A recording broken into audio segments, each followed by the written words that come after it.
À Salon de Provence, sur la base 701 de l'armée de l'air, la saison hivernale d'entraînement touche à sa fin pour la patrouille de France. La première démonstration aura lieu dans moins de 10 jours. Pour l'ensemble de l'équipe, la course contre la montre a commencé. Il reste de nombreux détails à régler avant le grand jour.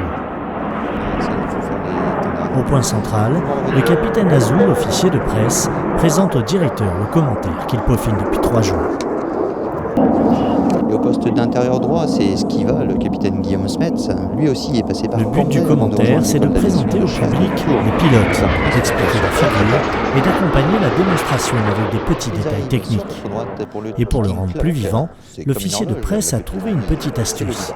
Il va jouer avec les ordres du leader à la radio en rajoutant une pointe d'humour. Bon, on tranche. Est-ce que tu peux nous donner le tiercé gagnant d'aujourd'hui ? Le 4. Le 2, c'est coché. Le 3, c'est fait. Eh bien, c'est parfait. Le colonel Béziers vérifie et modifie l'ensemble des 10 pages de commentaires. Une rigueur que le directeur et ses hommes appliquent à chaque étape de la construction de la démonstration. Tout ce qui a pu être prévu avant, c'est le cas de la démonstration, c'est le cas du commentaire, c'est le cas de la musique, c'est le cas du point central, c'est le cas des hôtels, c'est le cas du soutien logistique. Et bien, ce sera une charge en moins et ça nous permettra effectivement d'être plus performants et de laisser une meilleure place à l'adaptation positive. Les mécaniciens ont une grande part dans ce travail de préparation. Ils commencent justement une véritable remise à neuf des avions. Joints caoutchouc, raccord peinture, pare-brise ou phare de nez, aucun détail esthétique n'est négligé. Tout doit être parfait pour le grand jour. Même les stickers, un peu abîmés, sont remplacés. Ils doivent également apposer le nom des mécanos et de leurs pilotes sur chaque avion. Ouais,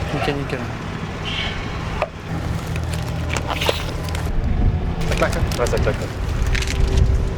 Faut envoyer la photo à papa et maman. Pendant que les mécaniciens finissent de personnaliser les avions, Tranche, le leader de la patrouille, a réuni ses pilotes et tout l'encadrement. Il va leur présenter la musique qui accompagnera leur démonstration aérienne. La musique, elle est aussi importante que les commentaires, donc il faut qu'elle soit là pour nous aider. Et les commentateurs, et la patrouille qui fait ses évolutions. C'est important que les gens soient assez d'accord, du moins sur la globalité de ce qu'on va faire avec la bande son, quoi. Ouais. Ok. Bon, vous êtes prêts ? Ça lance à... Moi j'ai envie de chialer, mais non. C'est à l'annonce du décollage. Dès le début, Tranche a choisi une musique résolument moderne. Attention, en marche arrière, mesdames et messieurs. Non mais Paco, si ça te plaît pas, tu le vois, mais tu l'écoutes, parce que je me fais chier à vous retenir ce soir pour vous écouter. J'adore celle-là. Voilà, comme ça. Là c'est quand on arrive. Ça c'est Barbie Girl. Ouais, c'est ça. Magic, quoi. C'est ça. Ouais.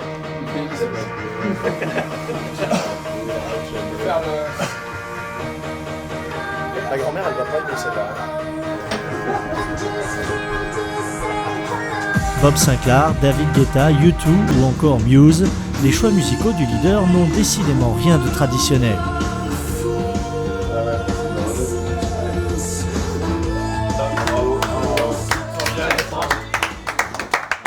Le Big Bang, là, le truc un peu rock là, je trouve que c'est vraiment...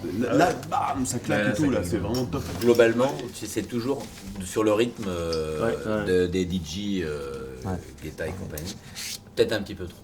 Et moi, ça me convient parfaitement, mais les gens te disent attendez, vous êtes la patrouille de France et il n'y a même pas de chanson française, vous représentez, tu vois. Alors que c'était si facile de mettre du Mylène Farmer.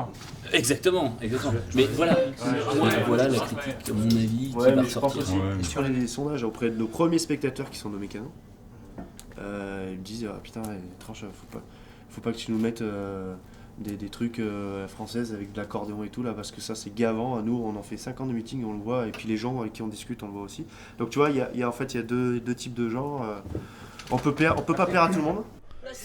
C'est décidé. Cette année en tout cas, il n'y aura pas d'Yvette Horner pendant la démonstration de la patrouille de France, et c'est peut-être mieux comme ça.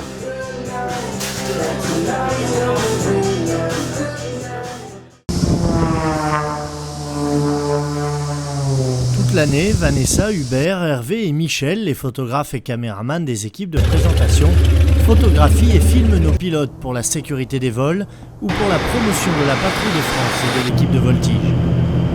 Mais parfois, nos pilotes accueillent des journalistes et des photographes civils. Gilles Bordepagès vient réaliser un album photo sur les champions du monde de voltige qui effectuent une semaine d'entraînement au-dessus de l'eau sur le bassin d'Arcachon. Pour cette mission, l'armée de l'air a mis à sa disposition un hélicoptère. Le capitaine Martin, le pilote, est spécialisé dans les missions de sauvetage, alors ce vol a une saveur particulière. Là, c'est une mission plutôt sympathique, ça va nous permettre d'évoluer avec des personnes qu'on ne voit pas souvent, hormis à la télé. L'équipe de voltige de l'armée de l'air, la patrouille de France, choses comme ça. Bon, on les regarde dans les meetings, on les accompagne, mais voler aussi proche d'eux, c'est assez rare quand même dans notre métier. À partir du moment où on va être quasiment comme scotché dans le ciel comme ça de front, avec du fumigène, que tu puisses te rapprocher assez et faire le tour comme ça. Le principal risque aujourd'hui, c'est la collision entre les appareils. Donc le but du briefing, c'est de définir qui fait quoi à quel moment, qui est responsable de l'anti-abordage, ce qui a été fait aujourd'hui. Et après, il n'y a pas de risque majeur parce qu'après, chacun est maître de son appareil et apte à gérer la trajectoire. Travailler un hélico, ça n'arrive qu'une fois, deux fois tous les 10 ans. Pas souvent. Donc il n'y a aucune routine d'installer, toutes les procédures sont à penser. Il faut essayer de ne pas se faire avoir par typiquement le souffle de l'hélico. Il faut y penser absolument avant de s'y jeter parce que ça peut se révéler assez embêtant.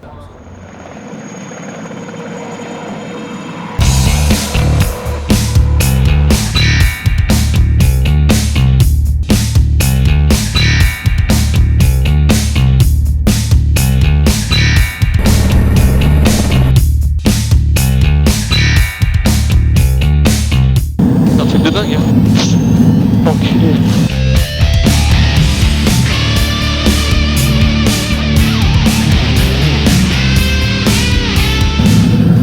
C'est propre quand même leur truc.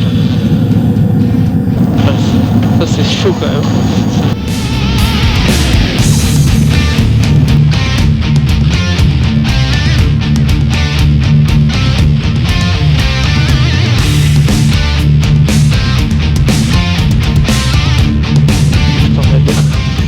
C'est bon pour eux.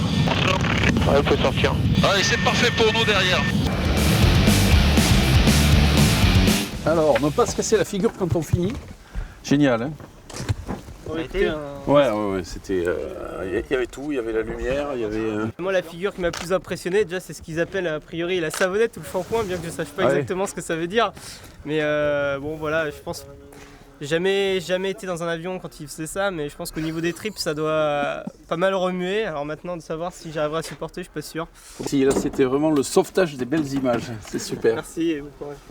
Merci. Super mission, super souvenir. N'oubliez pas vous. Aujourd'hui, sur la base de Salon de Provence, le grand jour est arrivé. C'est la première de la patrouille de France. Plus de 800 invités ont été conviés, et pour les familles des nouveaux pilotes comme Zippo, c'est un jour vraiment spécial. Pour nous, c'est une grande joie, hein, parce que c'est l'aboutissement de la carrière de notre fils. Et puis, c'est très émouvant pour lui. Sa grand-mère peut se rassurer, Zippo n'est pas encore en retard, même si certains de ses collègues sont déjà habillés. C'est le cas de Taz, qui a revêtu la combinaison bleue des meetings. T'es prête pour envoler? Oui, il est prêt. Et il est où ton casque? Mon casque? Oui. Ben, on l'a pris. Maman, elle a pris ton casque? Oui. Pour monter dans l'avion avec moi? Oui. C'est une petite tradition, à chaque première, on essaye de les habiller en bleu, ils sont tout fiers aussi d'être là, et puis moi je suis content voilà, de leur présenter ça, quoi. Manon, Jonathan. Une demi-heure plus tard, nous le retrouvons en salle de briefing. À partir d'aujourd'hui et pour chaque meeting, l'équipe accueillera quelques invités pendant la musique. Une petite pression supplémentaire pour les nouveaux comme Skiva. Mais bizarrement, ce ne sont pas les pilotes qui semblent les plus tendus. Cadence. Cadence bien. Virage. 3-2, 3-3, diamando, top. En voyant la concentration des pilotes, certains membres de leur famille semblent réaliser tout à coup la difficulté du vol en patrouille. Mettez-vous bien dans votre bulle dans l'avion. Ok. Tout ce qui se passe en dehors du cockpit, c'est pas notre problème, d'accord? On est bien dans notre démo, on sait exactement tout ce qu'il faut faire. Les gestes, on les connaît par cœur, on pense à rien d'autre. Voilà. Cette première démonstration est une grande répétition générale. Dans leur combinaison bleue, pilotes et mécaniciens effectueront à chaque meeting tout un cérémonial au départ et au retour des vols.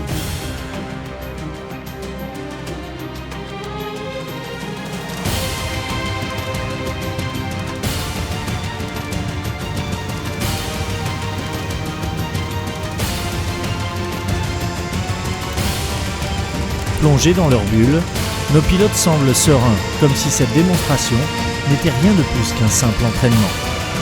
Une sérénité que ne partagent pas vraiment leurs proches. Je vais regarder sans problème, mais je suis pas très à l'aise de savoir qu'il est là-haut. J'aime pas du tout. Et ça, faut pas le dire. On a un petit peu, mais on fait confiance qu'ils font bien leur boulot. Mais oui, ça fait un petit... il y a quelque chose dans les cœurs quand même.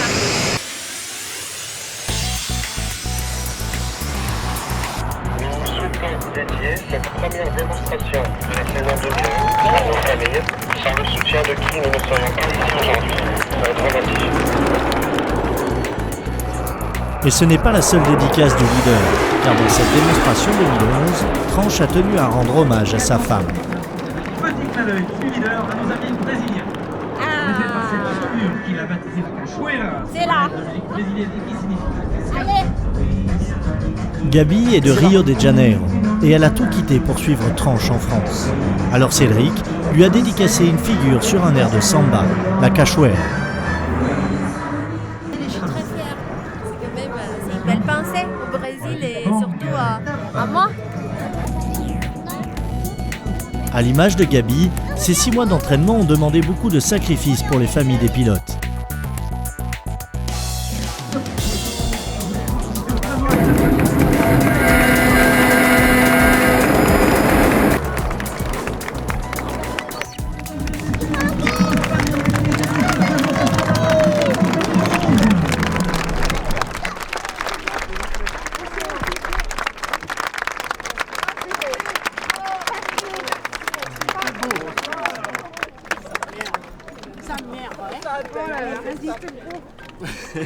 C'était magnifique. C'est un bon mécanicien, Jimmy. Merci de prendre soin de lui. Il n'y a pas de souci. Pour la famille de Waza, le numéro 4, cette journée c'est aussi l'occasion de découvrir de plus près le métier et l'appareil de leur fiston. Faut être souple.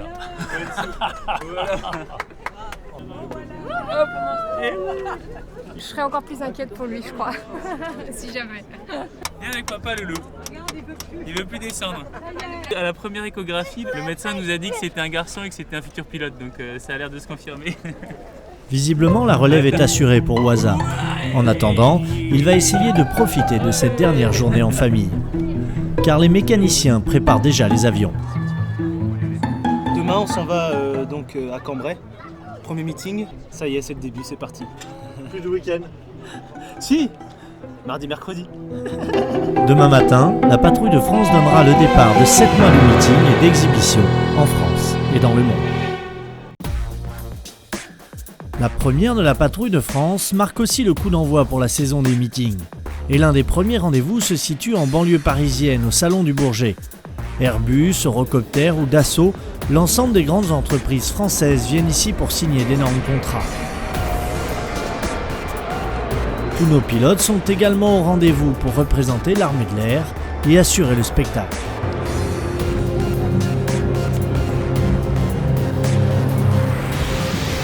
Mais cette année, Jane a un autre rendez-vous qui lui tient particulièrement à cœur. Bonjour. Comment vas-tu? Très bien. Ça fait super plaisir de te voir. Milko est un sculpteur renommé. Jane lui a confié la réalisation d'un trophée à la mémoire de leur collègue Renaud et Cal pour les futurs championnats de France de voltige. Pour le dévoiler, ils ont réuni quelques journalistes et des officiels de l'armée dans les salons privés d'une grande marque de montres.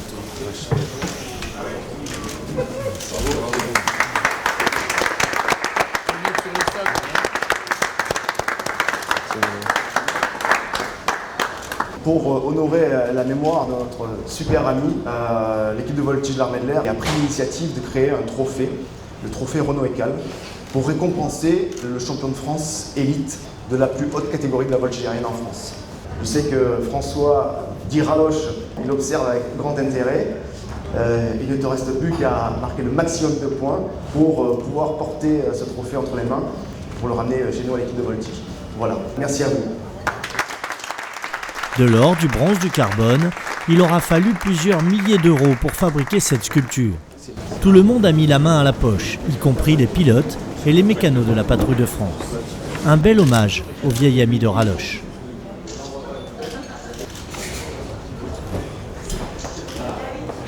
Super, c'est lourd. Bon, ça vous plaît? Dès qu'on perd un ami, c'est toujours très difficile. Hein. C'était un membre très performant, au cœur immense. Et oui, c'est vrai que ce mois d'octobre dernier, on a eu quand même un coup d'aérofrein sur la dynamique de l'équipe.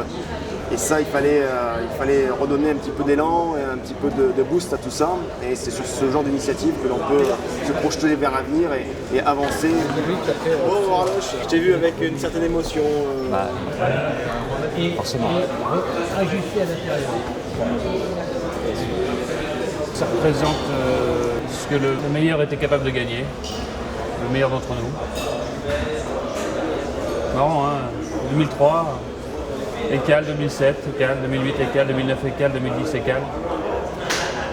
Il fallait malheureusement qu'il nous quitte pour arrêter d'être champion, quoi. Hein. Parce que je pense que ça aurait pu durer. Personne n'aurait pu l'arrêter? Je crois pas. Moi, j'en suis même sûr. À part une montagne, et tout. Ce côté très luxueux. Dans 3 semaines, au championnat de France à Dijon, Raloche tentera de battre les pilotes civils et ses coéquipiers de l'armée de l'air afin d'inscrire son nom juste derrière celui de son meilleur ami.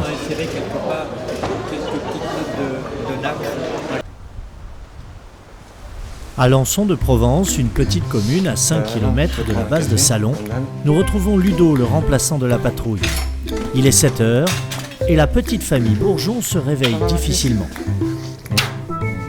Ce matin, les enfants se sont levés un peu plus tôt que prévu pour embrasser leur papa, car aujourd'hui, Ludo part en meeting pour 5 jours. Mais apparemment, ces enfants ne connaissent pas son planning. C'est vrai? Arcachon et Bagnos. C'est Bagnos? Ah, frontière espagnole. Bon, c'est assez marrant parce qu'au téléphone, souvent ils me demandent t'es où papa, donc ils comprennent pas grand chose, qu'un jour c'est là, un autre jour c'est à 1000 km. Donc, puis quand on part à l'étranger, c'est pareil, ça c'est marrant parce qu'on sort la map monde et puis c'est de regarder où va papa. Mais pour eux, oui, effectivement, c'est devenu banal, quoi. Mis à part les gros câlins de sa fille, les enfants et leur maman ne semblent pas vraiment stressés par ce départ. Comme si Ludo faisait un métier banal et sans risque. J'ai jamais été embrassée quand il était en escadron sur des théâtres opérationnels. Je pense que c'est une nature. Je pense pas au danger. Sauf quand il y a un accident qui vous le rappelle. C'est tout, mais sinon, c'est vraiment du quotidien pour moi. Mais il est déjà l'heure de partir pour Ludo. Il a rendez-vous dans 15 minutes et il ne peut pas mettre en retard la machine bien réglée de la patrouille de France. Car pendant ce temps, sur la base de Salon de Provence, les mécaniciens sont à l'œuvre depuis 6h30 du matin. Ils terminent la préparation du matériel et des pièces de rechange pour les 2 meetings du week-end. Et ils ont une capacité d'embarquement limitée. 600, 700, 500.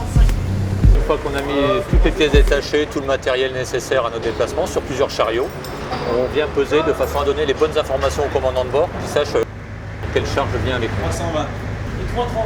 On peut être limité parfois en matériel, puisqu'on part en gros avec 10 tonnes de matériel et 12 passagers. Et 10 tonnes de matériel, cela va très vite. Matériel hydraulique, matériel électrique, pneus, vis et boulons, les mécaniciens emportent de quoi réparer 90% des pannes courantes. Mais ils emportent aussi des pièces très volumineuses. On emmène toujours un réacteur de remplacement en cas de problème dans le week-end. Donc il est sur chariot, toujours de matériel roulant, et va nous accompagner aussi. Bon, ça fait une masse de 500 kg, un peu plus de 500 kg. Pour transporter tout cela, l'armée de l'air fournit à la patrouille de France un Transal. Il va suivre l'équipe durant les 5 jours de la mission.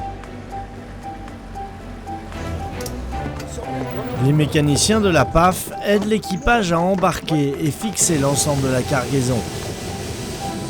Après plus de 50 ans d'existence, la patrouille est une machine de précision parfaitement huilée. Et tandis que les anciens forment des nouveaux mécanos sur le tas, le chargement du Transal est quasiment bouclé en 30 minutes. Avant de fermer les portes, ils doivent juste embarquer un dernier gros morceau, la camionnette qui sera chargée de la vente des souvenirs de la patrouille. Ça y est, tout est à bord, il ne manque plus que les passagers. Donc les mécaniciens PAX vont d'abord mettre en route les avions là, qui sont prêts à partir. Et après tout le monde à bord et on ferme la soute. Mais malheureusement pour l'équipe, le départ va être plus compliqué que prévu et la patrouille va prendre du retard. En région parisienne, Raloche, le capitaine Rallet, est déjà en place pour l'un des plus beaux meetings aériens, celui de la Ferté-Alais. Et il n'est pas venu seul.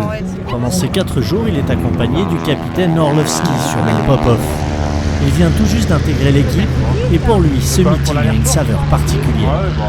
Je suis du coin en fait, j'habite juste à côté. Donc je venais assez souvent, en fait tous les étés à la Ferté, enfin les week-ends de Pentecôte. Depuis tout jeune, et je les ai passés ici. Et ça fait quelque chose parce que c'est la première fois que je passe derrière la barrière. C'est mon petit. Joséphine, c'est la maman de Popov. C'est avec elle que le petit a fait ses premiers pas au milieu des avions de légende à l'âge de 4 ans. Et depuis, il a fait du chemin. Ça me rappelle le passé où je le sentais très ému à chaque fois qu'il venait dans les meetings, où il cherchait absolument à rencontrer les pilotes. Et c'est maintenant chose faite, c'est-à-dire que maintenant il est à l'inverse, c'est lui qui signe les autographes. J'ai l'impression de vivre un rêve, certainement autant moi que lui. Et du rêve, le meeting aérien de la Ferté-Alais en offre à tous les amateurs d'aviation depuis 40 ans. Il n'y a pas plus beau rassemblement en France d'avions anciens. C'est la Mecque. C'est un peu, pour beaucoup de pilotes, c'est pas unique, mais c'est un plaisir de venir voler à la Ferté-Alais. C'est quelque chose aussi. C'est un lieu où il n'y a que forcément des gens complètement passionnés. Ils sont tous plus fous les uns que les autres, fous dans le sens de la passion. Et dans le ciel, ces passionnés assurent le spectacle avec leurs avions de légende, comme le Breguet d'Alphonse Pégout, l'ancêtre de la voltige qui réalisa il y a 100 ans le premier vol sur le dos et la première boucle. Popov et Raloche, ses héritiers, retrouvent leur âme d'enfant devant l'évocation des grandes dates de l'aviation et le spectacle des combats aériens des 2 dernières guerres mondiales. Pearl Harbor a commencé. Un bout de Pacifique.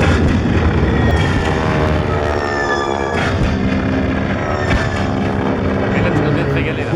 Moi, je voudrais être le numéro 5 là, tu vois. Ouais, tu as tous les autres devant. Ouais. Ouais, ça c'est bien. En fait, l'histoire, c'est qu'on est né trop tard, nous. Et au début, les habitants d'Honolulu pensent que c'est une époque où, je pense, l'aviation était en plein essor. Quoi. Ça devait être un peu les vrais chevaliers du ciel. Mais je sais pas, c'est une époque qui fait un peu rêver. Ouais. Mais la pause est finie pour nos 2 pilotes. Dans quelques minutes, ce sera au tour de Raloche d'assurer le spectacle et de montrer le savoir-faire des pilotes de l'armée de l'air. À Salon de Provence, la patrouille de France s'apprête à décoller. Pour chaque meeting, elle part à 8 Alpha Jet plus 2 avions de rechange, l'Espère. Mais à 1 heure du décollage, c'est la tuile. L'avion numéro 6 est en panne. Alors dans les ateliers de dépannage, la course contre la montre a démarré pour Édouard et Thierry, les 2 spécialistes hydrauliques.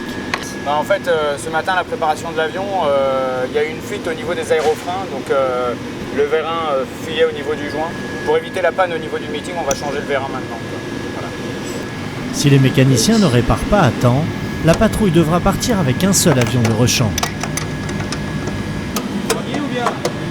Ça avance. Du coup, Thierry, le chef de piste, commence à s'inquiéter et vient aux nouvelles. Attends, je vais chercher un truc. Quand ils interviennent sur l'avion, on leur met jamais la pression, on vient pour avoir des informations, surtout pour avoir le temps d'intervention. Là, l'avion, une fois qu'il est en l'air, la sécurité du pilote et de son mécanicien qui est en place arrière est engagée. C'est moi qui vole après en place arrière, donc je leur mets pas la pression. Malheureusement pour Thierry, les nouvelles ne sont pas bonnes. La réparation va prendre au moins 2 heures. Du coup, Welcome, le chef de piste, va devoir modifier le planning des départs. Du coup, le coque directoriale, il n'y en a qu'un seul qui part pour le moment et le deuxième partira en décalé. Il n'y aura pas beaucoup de retard et donc on sera dans les temps pour l'entraînement de cet après-midi. On aura tous les avions, il n'y aura pas de soucis. Mais Welcome a peut-être parlé un peu vite. Les moteurs de l'avion numéro 2 refusent de démarrer. Un petit problème électrique, donc du coup on remet en cause le départ, on va le retarder un petit peu. On va essayer de dépanner dans les meilleurs délais de façon à ne pas être en retard à l'arrivée à Perpignan. Aujourd'hui on les collectionne. En attendant que les équipes de mécaniciens trouvent la panne, pour les pilotes, c'est retour en salle de briefing. On va suivre l'affaire. Là, on se met en place sur un meeting, donc, mais ça devient critique si on est un peu plus en retard. Ouais. À ce moment-là, il faudra qu'on envisage de partir au moins le leader et les solos, qui sont vraiment le trinôme indispensable pour effectuer une reco sur un site. Voilà. Tranche est un peu dépité car ce matin, le sort s'acharne. Mais il sait qu'il peut compter sur l'expérience des 34 mécaniciens de la patrouille. Et justement, sur la piste, les équipes n'ont pas chômé. En moins de 10 minutes, ils ont identifié la panne électrique. Ça me gêne pas du tout. Voilà, c'est dans la boîte. Une batterie neuve, quelques câbles changés, et l'avion de Skiva est prêt à repartir. Ils ont réussi à résoudre la panne plus tôt que prévu, donc on est reparti là. On a eu 5 minutes, le temps d'enlever sa combinaison anti-G et de la remettre quoi, en fait. Mais c'est bien. L'Alpha Jet numéro 6 n'est toujours pas réparé. Bézou, le directeur, rejoindra l'équipe avec l'avion d'ici 1 heure ou 2. Mais grâce à ses mécaniciens, la patrouille de France peut décoller au complet avec un avion de remplacement et seulement 25 minutes de retard.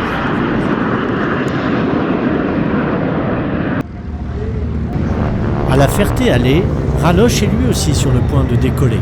Les démonstrations des pilotes de l'équipe de voltige sont toujours attendues avec impatience. Alors pas question de prendre ce vol à la légère. Comme pour un vol de championnat, Raloche répète son programme au sol en effectuant en temps réel ses figures acrobatiques.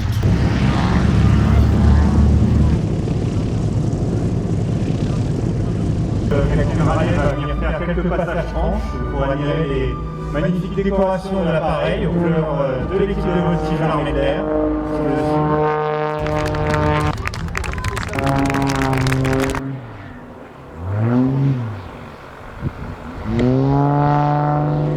À la tribune, Popov fait ses grands débuts en tant que commentateur.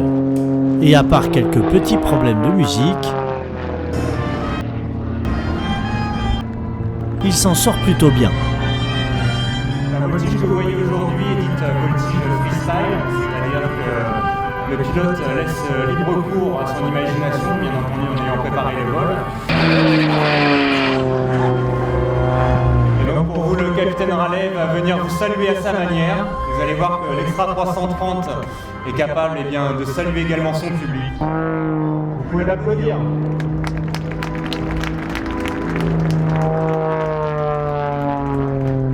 Ok. Ouais. On peut couper le zéro alors. Bon, du coup, au commentaire, j'essaie de faire à peu près, mais en fait, j'étais plutôt en train de me battre pour la musique qui sautait, le machin. T'entends, c'est pareil, il y a des moments, la musique elle passait, ça crépitait au taquet. Donc voilà. Mais bon, les gens. Ouais, ils avaient l'air très heureux là. Voilà, c'était propre. Raloche ne fait qu'un vol de démonstration chaque jour. Nos pilotes et leurs mécaniciens en profitent pour admirer les vieux avions et les quelques curiosités du meeting. Oui, c'est amortisseur à ressort. Comme ce DC-3 canadien et ses magnifiques toilettes chromées que la reine d'Angleterre transformait en trône royal lorsqu'elle utilisait cet avion pour ses déplacements. Voilà, des toilettes de 1935 telles qu'ils étaient à bord d'un avion. C'est extraordinaire. Voilà. Les toilettes de la reine. Bon, merci beaucoup. Mais le chic côtoie aussi le loufoque sur ce meeting. C'est un métro parisien que vous avez reconditionné, le camping-car. Mon idée, c'était on va d'un aéroclub à un autre, mais si on n'est pas attendu, on est cloué sur place.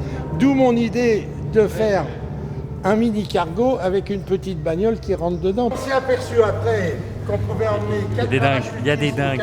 C'est ça qui est top ici. Ah oui, parce qu'on a des gens plein d'imagination, plein de passion. On voit qu'il est passionné. Ça dérange certainement beaucoup de gens, mais je trouve ça fantastique.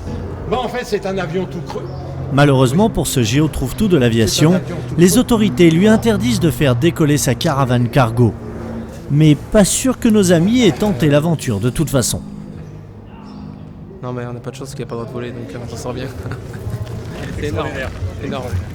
Mardi matin, Raloche, Popov et Fred rentreront à Salon de Provence pour 2 jours de week-end en décalé, avant de repartir en meeting dès vendredi matin.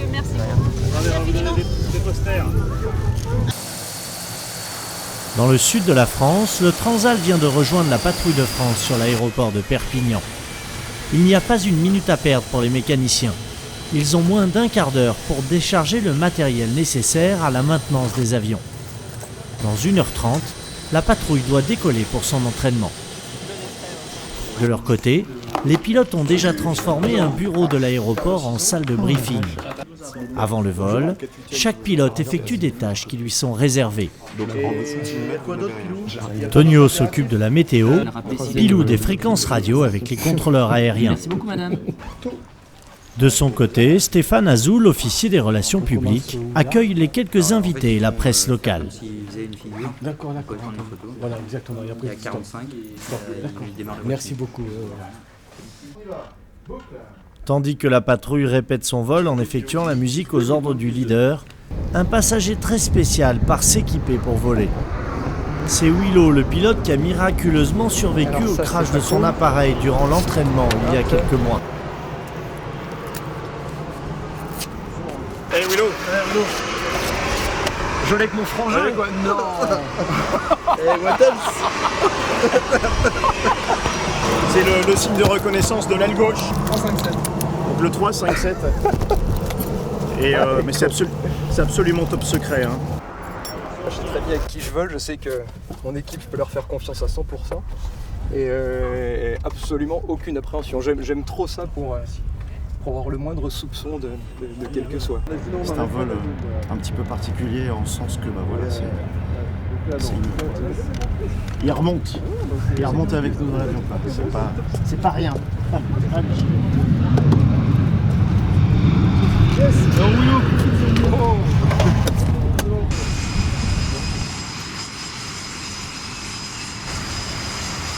Aujourd'hui, l'équipe va faire une reconnaissance du site.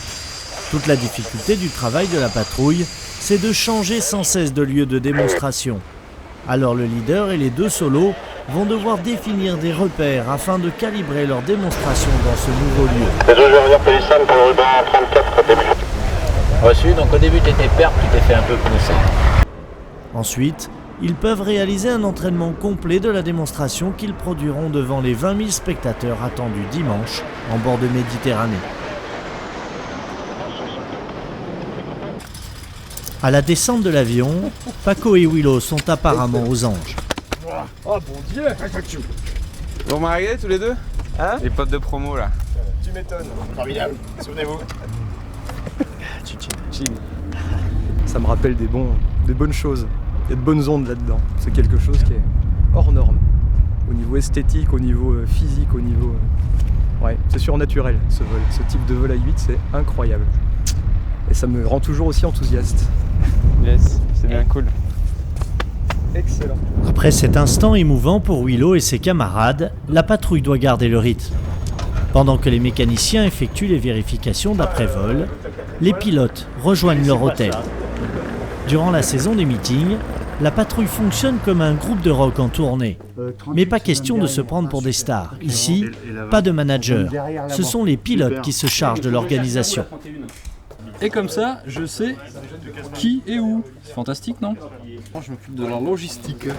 Donc je récupère les clés de tout le monde. Et je les distribue pour éviter qu'il y ait tout le monde qui vienne chacun son tour au guichet. À la réception, comme ça prend moins de temps. Voilà. Tiens. Ah là, mon Dieu! Et le moins que l'on puisse dire, c'est que les pilotes ne sont pas non plus logés comme des vedettes du showbiz.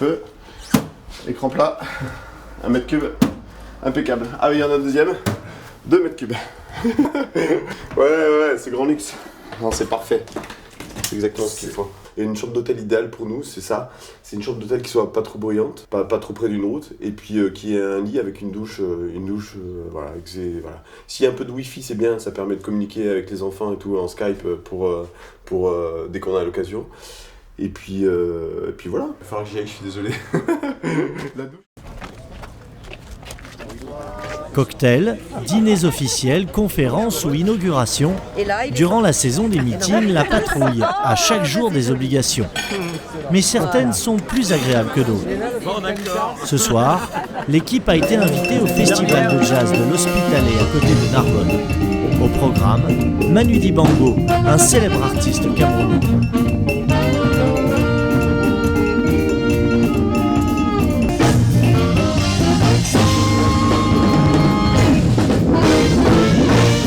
Les membres de l'équipe apprécient cette soirée qui sort de l'ordinaire.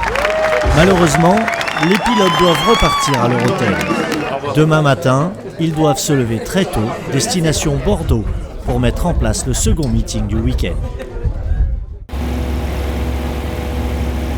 Pour l'équipe de voltige, le premier grand rendez-vous de la saison est enfin arrivé, les championnats de France. Zoul a décollé ce matin de Salon de Provence, direction l'aérodrome de Dijon-Darrois. Ces championnats de France réunissent une trentaine de pilotes, tous civils, à l'exception de nos 3 militaires. En catégorie Unlimited, l'élite, ils ne sont que 12, dont 3 femmes. Dans un coin tranquille, Zoul et Pierrot répètent leur programme au sol. Pendant le vol, le cerveau des pilotes est malmené par les jets positifs et négatifs. En répétant encore et encore, ils créent des automatismes qui les sauveront au cas où leur cerveau manquerait un peu d'oxygène.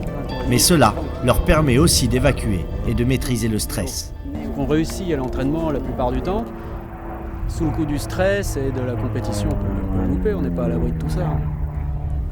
Mais bon, ce qu'il faut faire, c'est rester sur la bonne courbe du stress, celle qui nous amène au top niveau.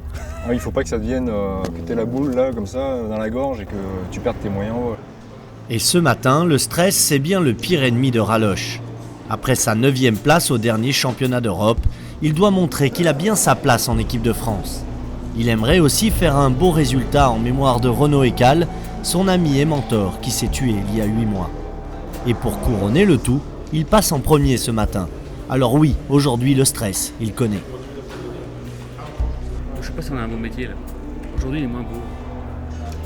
Faut aimer se faire mal physiquement et psychologiquement. Ouais. Bientôt la gloire, les femmes, le champagne. Il y en a partout. Bon allez, on va se concentrer un peu. Pour ce premier vol, l'objectif de Raloche est de ne surtout pas prendre un 0. Une rotation ratée, une vibration de l'avion à la fin d'une figure, et c'est la bulle. Pour corser le tout, les pilotes doivent évoluer dans un volume précis, le box. Un cube virtuel de 1 km de base et 1 km de haut. Si les juges pensent que l'avion sort de ce volume, la note du pilote sera pénalisée. Raloche est prêt à s'élancer. Ce matin, il s'attaque le programme libre. Nous avions filmé Zoul et Raloche lors de la création de ce programme. Chaque pilote a choisi et répété durant des mois ses figures et leur enchaînement. Mais une fois en compétition, la pression peut pousser les pilotes à faire des erreurs. Allez, là c'est parti. Bien, ouais. Donc un peu. Le début du programme se passe plutôt bien, malgré quelques toutes petites imprécisions sans conséquence.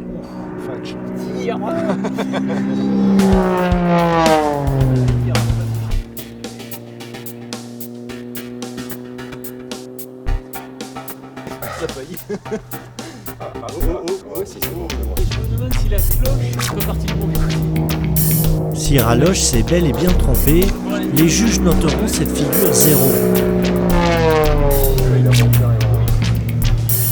Raloche est visiblement déstabilisé et multiplie les petites erreurs.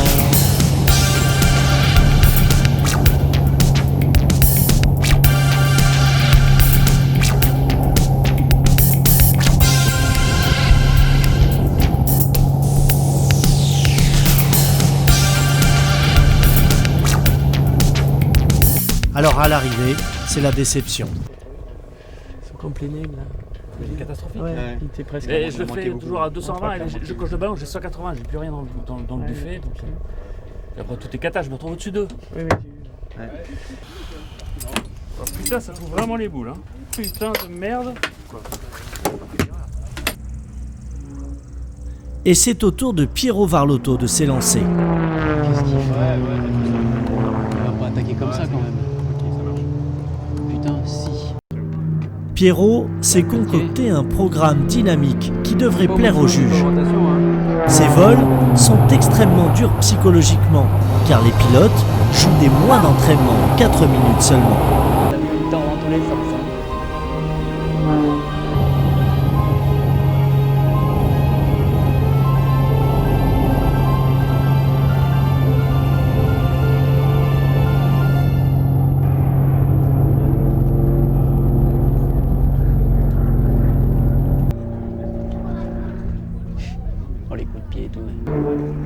À l'arrivée, Piero n'a commis aucune grosse faute et prend la tête du classement provisoire. Lui et Zoul volent sur le même avion. Les mécaniciens doivent donc refaire les niveaux et rapidement préparer l'appareil pour le vol suivant. Ça turbule? Est-ce que ça turbule? Il y a du vent qui pousse? Ouais. On voyait là-haut. Pour l'instant, il a toujours été classé juste derrière Renaud Ekal, le grand champion de l'équipe. Alors depuis sa disparition, il est devenu le favori de ces championnats.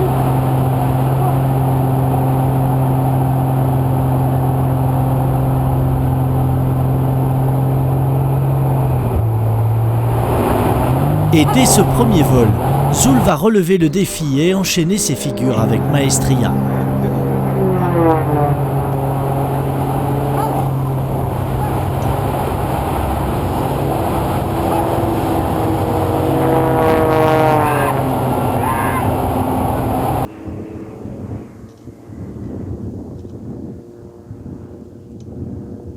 Il utilise toute la puissance de son avion et marque un maximum de points au classement et dans l'esprit des juges.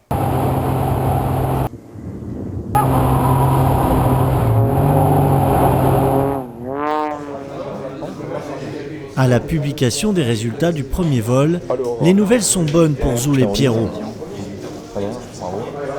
Zoul est loin devant tout le monde, mais Piero arrive à accrocher brillamment la seconde place. Malheureusement, ce n'est pas le cas de Raloche. Il n'est que 9e. Finalement, il n'a pas pris de 0 à la figure de la cloche, mais sa fébrilité durant le vol se ressent dans les notes des juges. Il faut traîner sans cesse à faire ce vol et puis le rater bêtement le jour où il ne faudrait pas le rater. C'est vexant. C'est vexant de choisir des figures qu'on aime bien et de les rater le jour J. Alors après, ça entraîne un peu le moral à zéro pour tout le reste, quoi. En voltige de haut niveau, avec le retard accumulé, il est impossible de gagner la compétition. Pour Raloche, le rêve de brandir le trophée Renaud Ekal en l'honneur de son ami disparu vient de se briser. À l'aéroport de Bordeaux, nous retrouvons la patrouille de France. Leur entraînement du vendredi s'est déroulé sans aucun incident technique. Aujourd'hui, le meeting a lieu sur le bassin d'Arcachon, à 70 km de là. En été, la cité balnéaire accueille des centaines de milliers de personnes. Si la météo reste clémente, le spectacle promet d'être magnifique. Mais justement, la météo, c'est ce qui inquiète Ludo. Le grain qu'on a eu tout à l'heure sur Arcachon, c'est en train de s'évacuer sur Bordeaux, donc eux ils vont peut-être avoir un petit problème pour le décollage au début. Et puis après, de nouveau, ça arrive par l'ouest. D'accord, à quelle heure tu prévois le décollage, toi, 20 ? Finalement, à cause d'une énorme averse, la PAF va rester clouée au sol plus de 25 minutes. Heureusement, sur la jetée, le capitaine Azul fait patienter le public devant le car podium de l'armée de l'air. Et il a un invité de choix pour l'aider. Alain Bernard. Le champion de natation est fan d'aviation et de la patrouille de France. Mais aujourd'hui, il est surtout venu pour booster la vente des petits nounours de la Fondation Latran, dont il est partenaire avec la PAF. La Fondation Latran combat une maladie qui s'appelle la sclérose latérale amyotrophique. Donc c'est une maladie qui paralyse les muscles tout en étant conscient de tout ce qui se passe dans la tête de la personne atteinte. Donc voilà, on compte sur vous pour acheter des petits nounours au profit de la fondation. Merci. Mais les mécaniciens qui se chargent de les vendre sortent à peine des embouteillages. En moins de 5 minutes, ils réussissent à monter le stand de souvenirs. Et les premiers fans s'agglutinent rapidement pour acheter affiches, porte-clés, t-shirts et les fameux petits oursons. Au même instant, la patrouille de France a enfin réussi à décoller entre deux averses. Elle va pouvoir réaliser sa démonstration face à la plage d'Arcachon.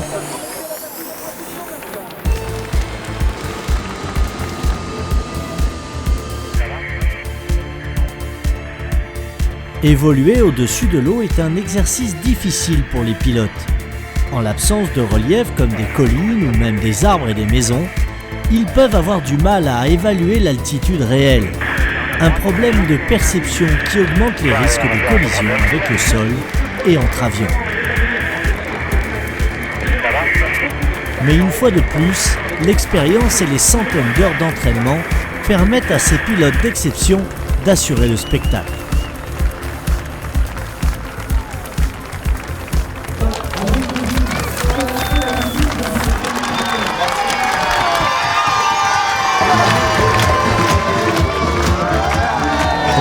Le meilleur raquette qu'on a eu depuis le début de la saison. Donc, merci Arcachon.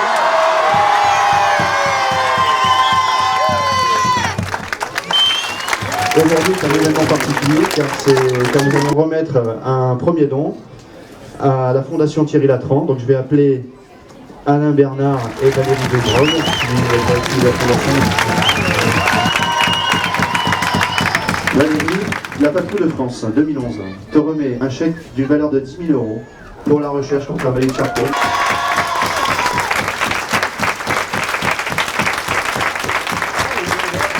Merci beaucoup, commandant. Merci à vous tous de la patrouille. Merci à vous. Le petit nounours de la Fondation.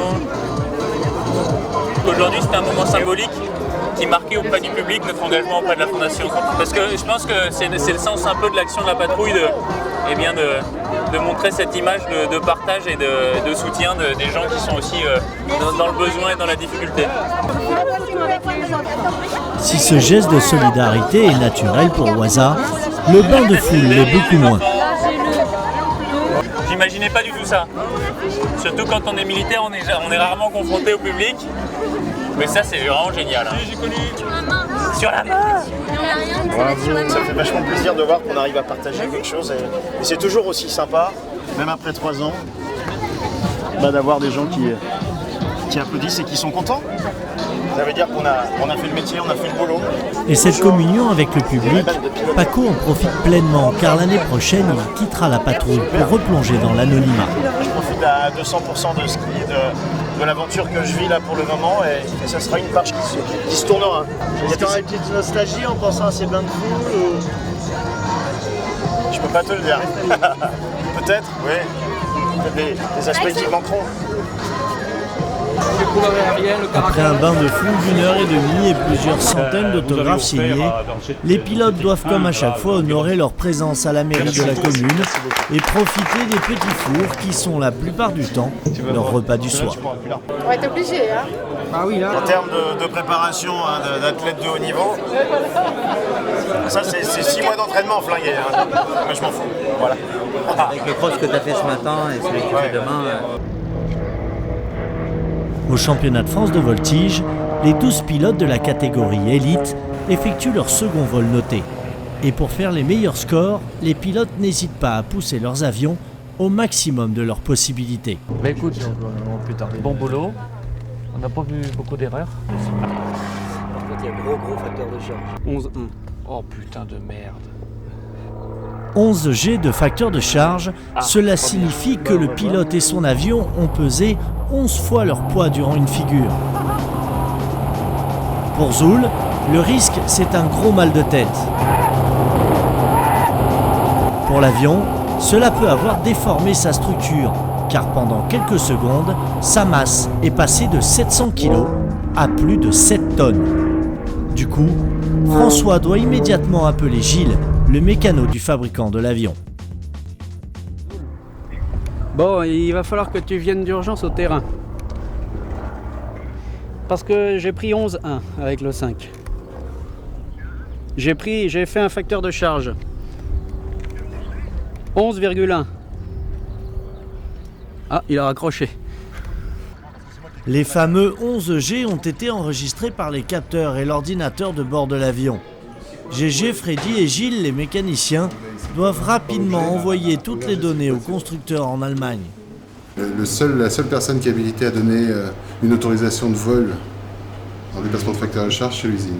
Donc c'est pour ça qu'on leur écrit un mail, ils vont nous répondre, comme quoi ils ont fait le calcul, on rentre dans le domaine de vol, on fait une petite vérification sur l'avion et hop, l'avion repart.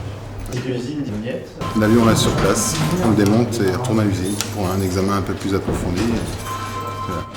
En résumé, les 3 pilotes de l'EVA risquent d'être obligés de finir la compétition avec un seul avion, ce qui risque de compliquer sérieusement les choses. Mais pas question de les inquiéter pour l'instant, surtout que Zoul et Pierrot sont un peu tendus car les résultats viennent de tomber. Tes points. 3841, pas bien. Pas mal. Si, pas mal. Si, ça le fait. Ça, c'est pas mal. Bon, le point c'est assez satisfaisant. Satisfaisant, c'est le moins que l'on puisse dire. Avec ce score, il conforte son avance et assure sa première place au classement général. Mais un pilote est venu se glisser entre nos 2 militaires. C'est Nicolas Ivanov. Cet aviateur de 37 ans est un professionnel de la voltige. Il s'est rendu célèbre dans le milieu en participant durant 2 ans à une course spectaculaire, la Red Bull Air Race. Après 4 ans d'absence, il a fait son grand retour à bord d'un avion américain hyper puissant et visiblement son style plaît aux juges.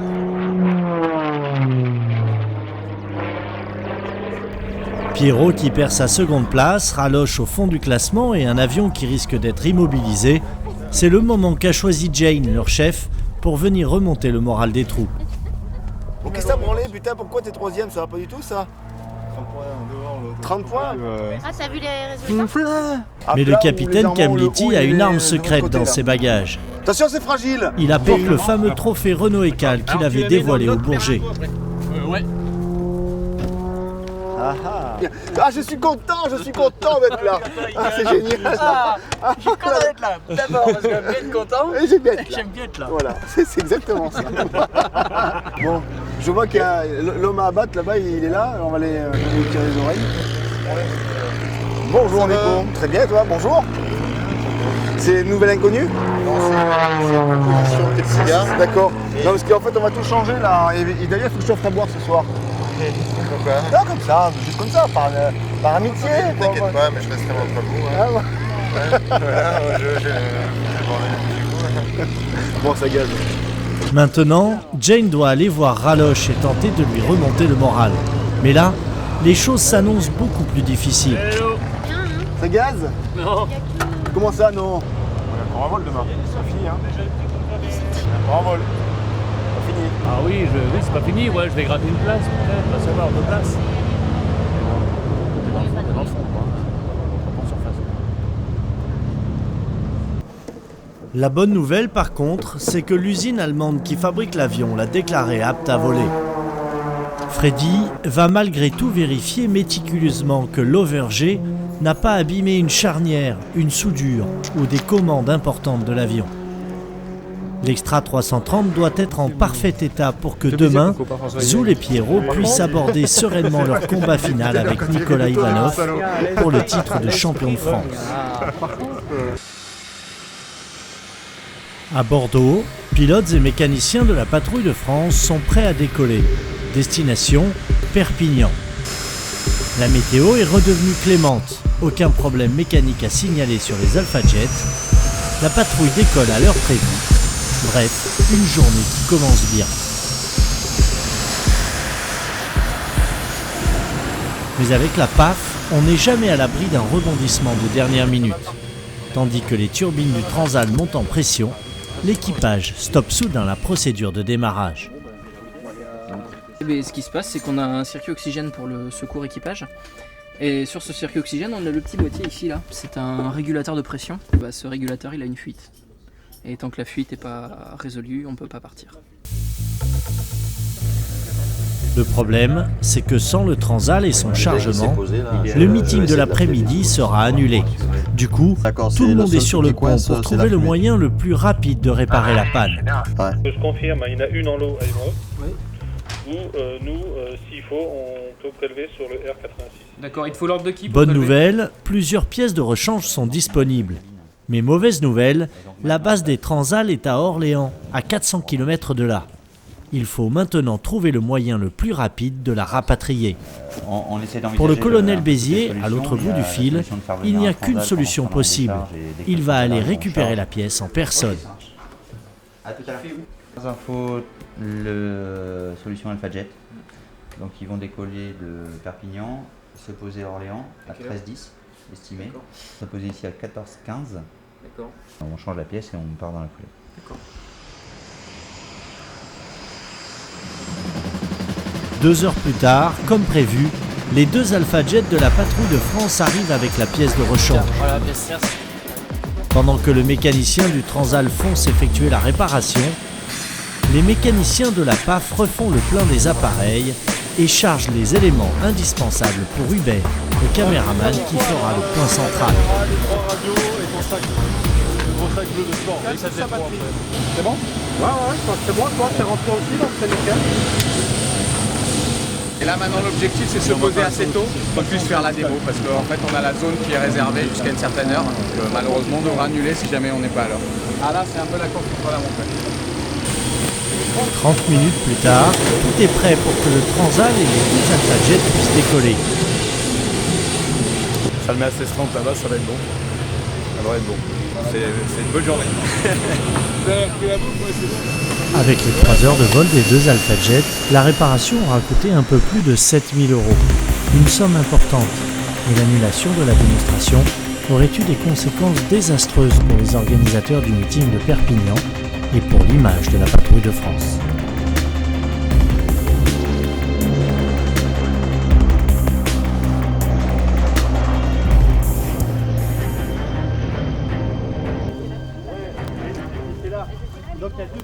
À Dijon, le grand jour est arrivé au championnat de France de voltige. Si Pierrot a l'air en pleine forme, pour Raloche, c'est le vol de la dernière chance. Il joue sa place en équipe de France pour les prochains championnats du monde. Contrairement à d'autres sports de haut niveau, les pilotes civils et militaires n'ont pas de préparateur mental.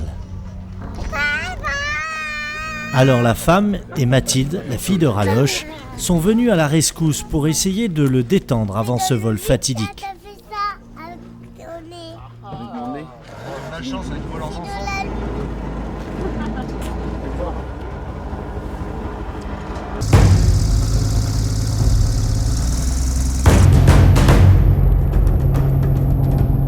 Ça c'est bon. Il fait à droite. Un peu fort, ouais, c'est bien. C'est ce qu'il faut. Très bien. Demi. Putain, il a réussi à se recadrer dans le demi. Incroyable.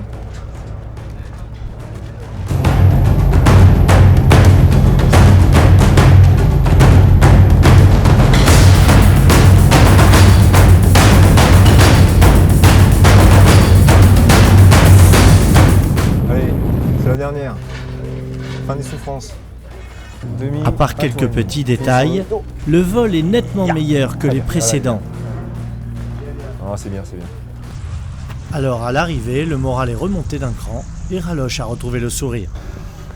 Tu vois, tant que c'est pas terminé. Bon allez, on va foutre la mort au rat dans le verre des autres là maintenant. Raloche va devoir attendre que tous les pilotes passent pour savoir si ce bon vol lui permettra d'assurer sa place en équipe de France.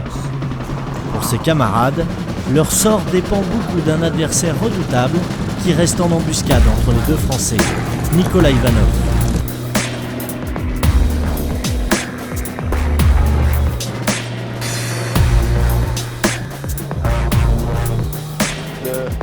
Livré. Ah, c'est le... Il n'est plus l'ombre de lui-même, nom de Dieu. Mais que font les juges? Arrêtez-le. Henri Lecomte, sors du corps de Nico. C'est pas le vrai Nicolas. À bord de l'avion, Nicolas Ivanov connaît effectivement quelques petites difficultés. et son vol n'est pas aussi précis que d'habitude. Mais le résultat reste tout de même impressionnant et le pilote exploite à fond la puissance et la vitesse de rotation de sa machine.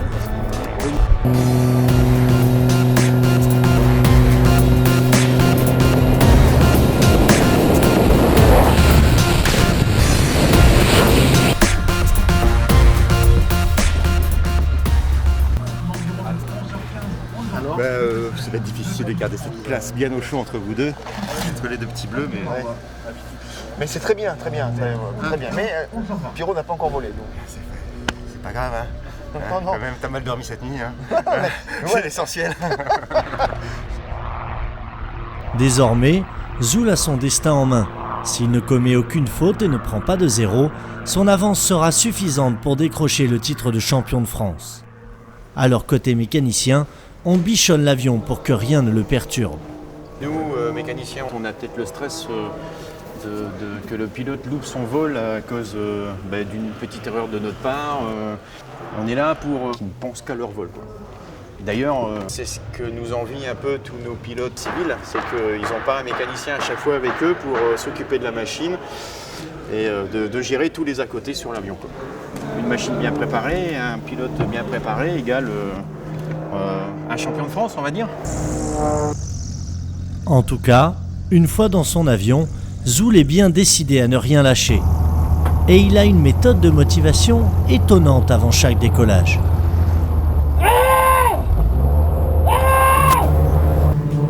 En hurlant, Zoul commence déjà à préparer son corps aux jets positifs et négatifs qu'il devra supporter. Mais cette méthode suffira-t-elle à lui permettre de remporter le titre de champion de France ?